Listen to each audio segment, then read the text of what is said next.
ఏపీలో సార్వత్రిక ఎన్నికలు సమీపిస్తున్న సమయంలో భారీగా నగదు పట్టుబడుతోంది. తాజాగా పశ్చిమ గోదావరి జిల్లా గోపాలపురంలో పోలీసులు 2,40,00,000 స్వాధీనం చేసుకున్నారు. హైదరాబాద్ నుంచి రాజమండ్రికి వెళుతున్న ప్రైవేట్ ట్రావెల్స్ బస్సు తనిఖీ చేసిన పోలీసులు బస్సులో ఎలాంటి పత్రాలు లేకుండా తరలిస్తున్న నగదు సీజ్ చేశారు. దీనిపై కేసు నమోదు చేసిన పోలీసులు దర్యాప్తు చేస్తున్నారు. వారు డబ్బులు ఎవరికి తరలిస్తున్నారు, డబ్బులు ఎవరిచ్చారనే కోణంలో దర్యాప్తు చేస్తున్నారు.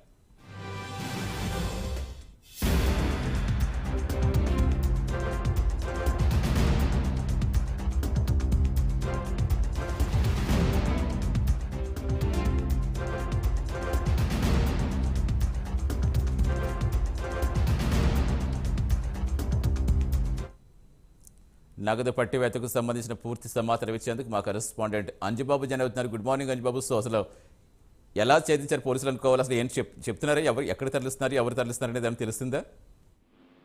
Good morning Satish. ఈ యొక్క సార్వత్రిక ఎన్నికలు సమీపిస్తున్న వేళ గోపాలపురంలో భారీగా ఆ నగదుని సీజ్ చేశారు పోలీసులు.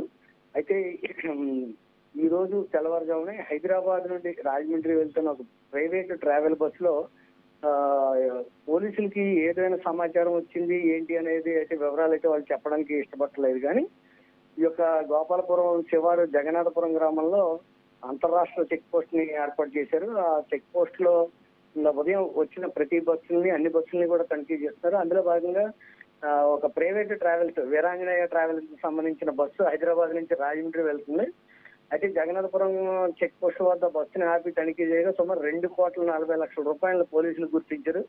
ఈ 2,40,00,000 రూపాయలు కూడా సూట్ కేసులు, బ్యాగుల్లోనూ వేసి ఈ యొక్క బస్సు లగేజీ ఎక్కడైతే ప్రయాణికులు పెడతారో ఆ లగేజీ దాంట్లో ఉండడం కూడా ఈ పోలీసులు గుర్తించారు. మొత్తానికి ఏ విధమైన పత్రాలు చూపించకపోవడం, ఈ డబ్బులు ఎవరివి అంటే ఎవరు కూడా చెప్పకపోవడంతో ఈ 2,40,000 రూపాయలని కూడా సీజ్ చేశారని చెప్పొచ్చు Satish. Right, thank you Anjubabu.